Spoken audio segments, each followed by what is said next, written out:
দেশকে স্বাধীন করেছি আমরা। এখন জেলখানায় বসে বসে অনেক ইতিহাস পড়লাম, ইতিহাসের নাম গন্ধ আলিম উলামায়ে কেরামের রাখে নাই, সবগুলোকে মুছে ফেলে মুক্তিযুদ্ধের চেতনা, মুক্তিযুদ্ধের পক্ষ শক্তি দিয়ে এই দেশের স্বাধীনতার ইতিহাসকে ভুলিয়ে দিয়েছেন।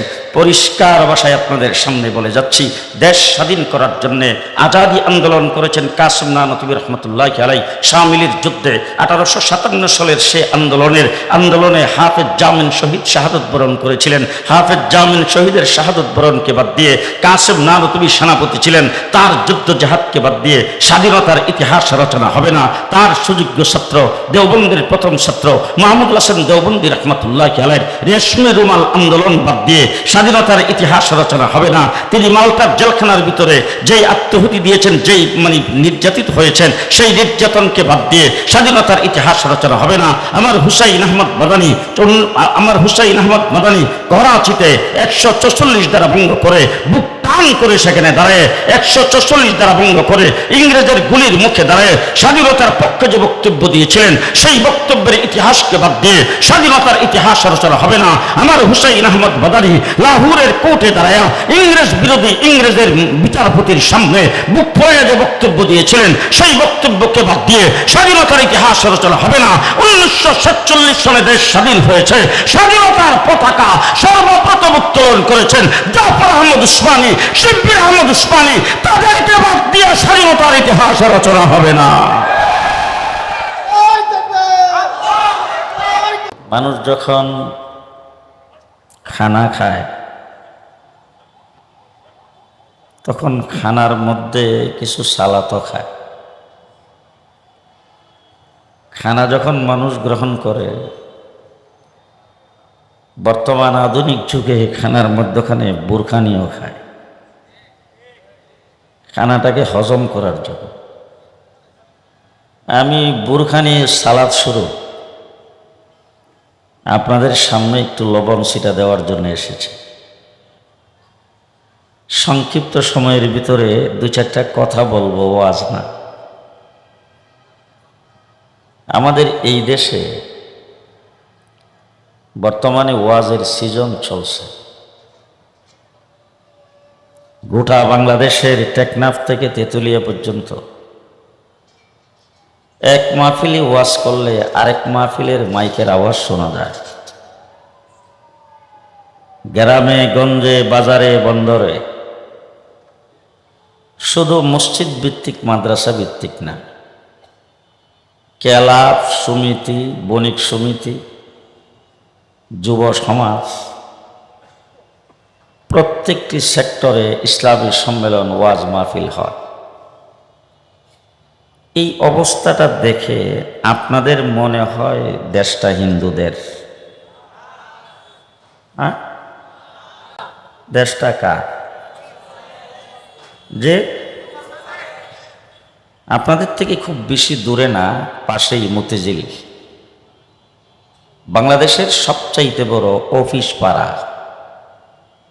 দেশের যত প্রকার ব্যাংক, বিমা, যত ধরনের অফিস, সবগুলোর হেডকোয়ার্টার মতিঝিলে। আপনি প্রত্যেকটা অফিসের মধ্যে যাওয়ার পরে সেখানে কোন অফিসে পূজা মণ্ডপ আছে? হিন্দুদের মন্দির আছে তো, খ্রিস্টানদের চার্চ, মুসলমানদের নামাজ আদায় করার জন্য মসজিদ, হ্যাঁ আছে। শুধু আছে না, এক একটা নামাজের জায়গায় জোহর আসরের নামাজের সময় 2-3 জামাত অনুষ্ঠিত হয়। এর দ্বারা বোঝা যায় দেশটা বুদ্ধদের। কার দেশ? এই কথা ঠিকঠাক মতো কইবেন। কেউ যদি চুপ করে বসে দেয়, কথা না কয়, হে কাওয়া কাদেরের দলের লোক। আপনি যদি এখান থেকে চট্টগ্রামে যান, রাস্তার পাশে যতগুলি সিএনজি এবং পেট্রোল পাম্প, সবগুলোতে নামাজ আদায়ের জায়গা। হিন্দুদের মন্দির আছে তো, পূজা মণ্ডপ। কি বোঝা যাচ্ছে দেশটা কার? যে দেশটা মুসলমানের দেশ, ঠিক না ঠিক? আপনি দেখবেন যেই ঘরের মধ্যে মাল আছে, এই ঘরের দিকে সুরের নজর আছে। মাল যেখানে নাই সেখানে সুর। হ্যাঁ, মাল যেখানে থাকে সেখানে কিন্তু ভালো তালা লাগাইতে হয়, ভালো গেট লাগাইতে হয়, ভালো দরজা লাগাইতে হয়। সেই জায়গার ভিতরে চোর ডাকাইতের নজর থাকে। যেখানে মাল নাই সেখানে চোর ডাকাইতের নজর থাকে না। এখন আপনারা বলেন তো, যেখানে মাল আছে সেখানে চোরের নজর আছে। এখন চোরের সাহস বেশি না বাড়িওয়ালার সাহস বেশি? হ্যাঁ, চোর আসছে 10 জন রাতের অন্ধকারে, রাত্র 1-2টার সময়। বাড়িওয়ালা যে আমার মতো মেরাইটটা বেগম যে আছে একজন, চোর আইসি করে শুনলে হাত ফিল করবে। ছোট ছোট 2-3টা বাচ্চা কাচ্চা নিয়ে রাত্রে ঘুমাইছে, ওর আবার ডায়াবেটিসও নাই। এমন ঘুমাইছে, রাত্রে 2টা-2:30টার সময় ঘুমটা খুব চাপছে। চোর আইসা দরজায় দাঁড়াইছে 10 জন, তাদের হাতে অস্ত্র আছে, দরজা ভাঙ্গার সবকিছু আসবাবপত্র আছে, সবকিছু নিয়ে দাঁড়াইছে। আমার মতো মেরাজ টানা খুব শক্তিশালী। এরা যখন দরজায় দাঁড়ায় পাইতারা করতেছে, ভিতরে কেমনি ঢুকবে, দরজা ভাঙবে না নিচ দিয়ে শিং করবে, ওইমন সময় ওই বাড়িওয়ালা যে মেরাজটা ঘরের মধ্যে শোয়া, ওই বেচারা ডাইন করোড় থেকে বাম করোড়ে যাইতেছে, আর গলার মধ্যে একটু শ্বাসটা আটকাইছে, আর ঘুমে থেকে এই ঘুম ভাঙ্গে না।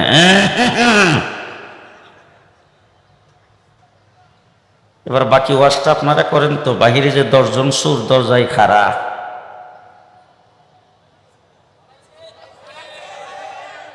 হ্যাঁ থাকবে না ভাগবে? কারণ বাড়িওয়ালার শক্তি। একটা আরেকটা বাড়িওয়ালা সজাগ হয়ে গেছে, তাড়াতাড়ি আয়। ঠিক না বে ঠিক? সুতরাং আমাদের দেশটা মুসলমানের দেশ, আমরা হলাম বাড়িওয়ালা। सीन अरब हमारा, हिंदुस्तान भी हमारा, मुस्लिम है हम, वतन है सारा जहां हमारा। আমরা মুসলমান, দেশটা মুসলমানের দেশ। যাদের সূর্য অস্ত যেত না, গোটা পৃথিবীতে এক সময় যাদের রাজত্ব ছিল, সেই ব্রিটিশ আমাদের দেশকে শোষণ করেছে 1500 বছর। পৃথিবীর মানচিত্রে আরেকটা দেশ স্পেন। আমাদের দেশ যখন ইংরেজ দখল করে ভারতবর্ষ, তখন স্পেনও ইংরেজ দখল করে নিয়েছিল। কিন্তু ইতিহাস সাক্ষ্য দিয়েছে, স্পেন ইংরেজ দখল করার পরে স্পেন থেকে মুসলমানকে বিদায় করেছে, ইসলামকে বিদায় করেছে, কোরআনকে বিদায় করেছে, মসজিদকে বিদায় করেছে। স্পেনের জমিনে কোনো মসজিদ ছিল না, কোনো মাদ্রাসা ছিল না, একটা মুসলমানও ছিল না, একটা ইসলামের নামগন্ধ ছিল না, এক কপি কোরআন শরীফও ছিল না। মুসলমানদের বিশাল বড় বড় লাইব্রেরি ছিল, মুসলমানদের বিশাল বড় বড় কুতুবখানা ছিল।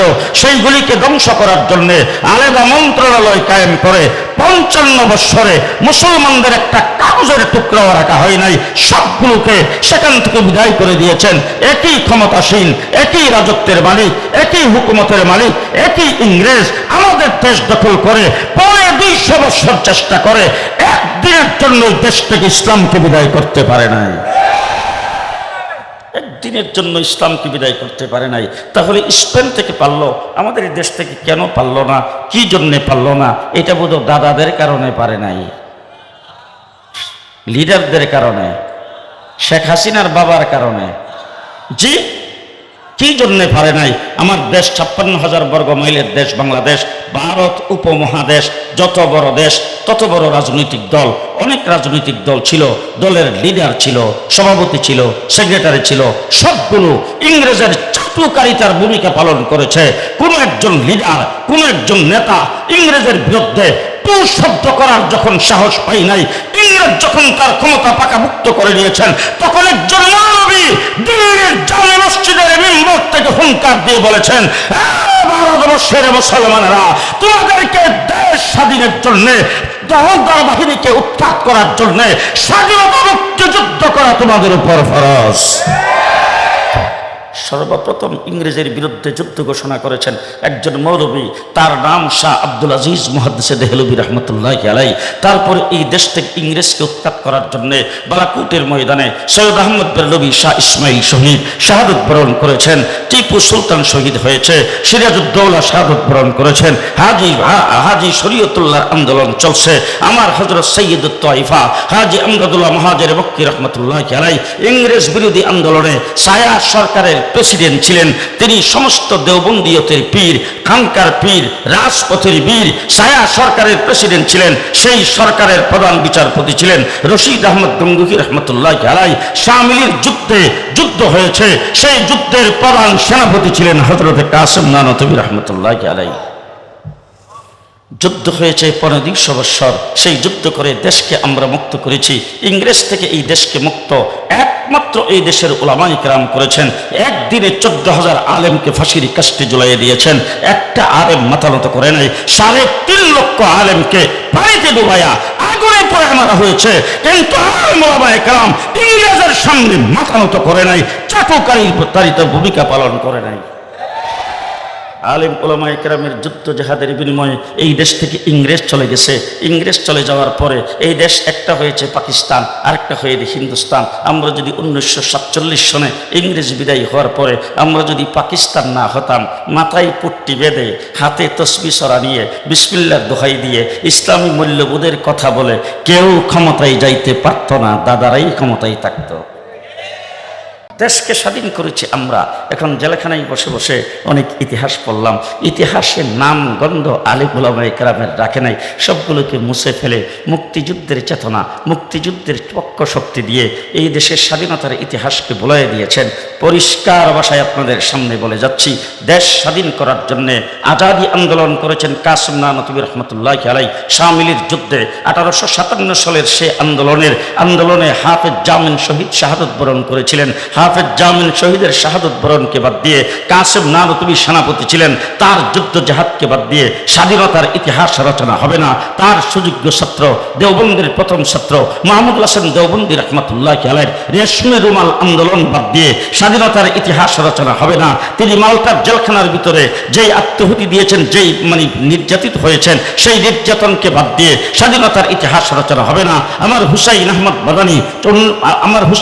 মাদানী করাচিতে 144 দ্বারা ভঙ্গ করে বুক টান করে সেখানে দাঁড়ায় 144 দ্বারা ভঙ্গ করে ইংরেজের গুলির মুখে দাঁড়ায় স্বাধীনতার পক্ষে যে বক্তব্য দিয়েছিলেন, সেই বক্তব্যের ইতিহাসকে বাদ দিয়ে স্বাধীনতার ইতিহাস রচনা হবে না। আমার হুসাইন আহমদ মাদানী লাহোরের কোর্টে দাঁড়ায় ইংরেজ বিরোধী ইংরেজের বিচারপতির সামনে বুক ফুলিয়ে যে বক্তব্য দিয়েছিলেন, সেই বক্তব্যকে বাদ দিয়ে স্বাধীনতার ইতিহাস রচনা হবে না। 1947 সনে দেশ স্বাধীন হয়েছে, স্বাধীনতার পতাকা সর্বপ্রথম উত্তোলন করেছেন জাফর আহমদ উসমানী, শিব্বির আহমদ উসমানী। তাদেরকে বাদ দিয়ে স্বাধীনতার ইতিহাস রচনা হবে না।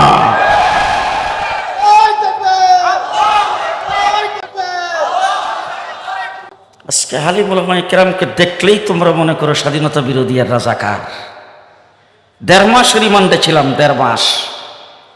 ডিবি অফিসের যতগুলি টিম আমাকে জিজ্ঞাসাবাদ করেছে, জিজ্ঞাসাবাদের জন্য তাদের সামনে গেলেই রাত্র দিন 24 ঘন্টা সামনে গেলেই বলতো, তুই রাজাকার, তুই পাকিস্তানি রাজাকার, তোর হাফিজ হুজুর ছিল পাকিস্তানি রাজাকার, তোর শামসুল হক ফরিদপুরি পাকিস্তানি রাজাকার, তোর মুফতি আমিরি পাকিস্তানি রাজাকার, তোর শাইখুল হাদিস পাকিস্তানি রাজাকার।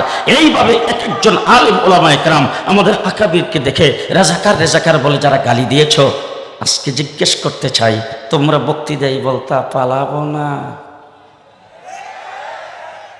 এখন গেলা কোথায়?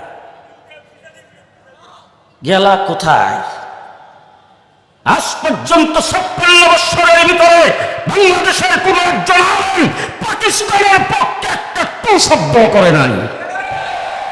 কোন একজন আলেম পাকিস্তানের পক্ষে বিবৃতি দেয় নাই। আজ পর্যন্ত রাজপথে নেই মা কোন একজন আলেম পাকিস্তানের পক্ষে কোনো মিছিল করে নাই, মানববন্ধন করে নাই। পাকিস্তানের পক্ষে ওয়াজ মাহফিলেও কোন একজন আলেম একটা টু শব্দ করে নাই। তারপরে তোমরা বলছো আমাদেরকে পাকিস্তানি রাজাকার, আর তোমরা যখন বক্তৃতায় বলতা স্বামী স্ত্রীর সম্পর্ক, এখন আমরা দেখতে পেয়েছি যখন বলছো স্বামী স্ত্রীর সম্পর্ক, তখনই আমরা বুঝে ফেলছি যখন বিনা শর্তে আমাদের দেশের উপর দিয়া ট্রানজিট দিয়েছ, তাদেরকে গাড়ি চালাইবার সুবিধা দিয়েছ, তখনই বলছি যে প্রেম লাগাইছ। কিন্তু প্রেম যখন করে, মেয়ে যখন প্রেম করে, তখন বাপ আর ভাই কি করে? বাপ আর ভাই তখন বাধার সৃষ্টি করে। আমরা তখন বাধার সৃষ্টি করছি, রাজপথে নেমে বলছি মোদিকে বাংলাদেশে আসতে দেওয়া হবে না। কি বলেন, বাধার সৃষ্টি করি নাই? আমরা বাধার সৃষ্টি করেছি, কিন্তু শেষ পর্যন্ত দেখলাম বাধার সৃষ্টি করলে কি হবে, আমাদের মেয়ে এমন প্রেম লাগাইছে, ভাগ্যেই চলে গেছে। ঠিক কিনা বলে? এরা যখন বাইকে চলে গেছে তখন বাপ আর ভাই তারা কি করে, তারা বলে তখন হুমকি দমকি দে, তাড়াতাড়ি চলে আসো, তাড়াতাড়ি চলে আসো, এই কর্ম সেই কর্ম, এরকম করতে থাকে। আমরা কিন্তু এখন এটাই করছি। মোদিকে বলতে চাই, আমাদের মেয়ে আমাদেরকে ফেরত দাও, আমাদের মেয়ে আমাদেরকে ফেরত দাও। যাওয়ার সময়ও 16টা লাগেজ লয়ে গেছে। ঘটনাটা কি? যাওয়ার সময় নিচে 16টা লাগেজ। ওই জায়গায় যারা ছিল তারা লাগেজ চেক করা দরকার ছিল। যতদিন পর্যন্ত লুটপাট করছো, এখন যাওয়ার সময় আবার 16 লাগেজে কি নিয়ে যাও? ঠিক না ঠিক? কিন্তু দুঃখ আমার এই জায়গায়, লাগেজ 16টা ঠিকই নিয়ে গেল, 16টা লাগেজ ঠিকই বললো। বাংলাদেশে শেখ হাসিনার পক্ষে যারা দাঁড়াই করেছে তাদের একজনের নাম উচ্চারণ করে নাই।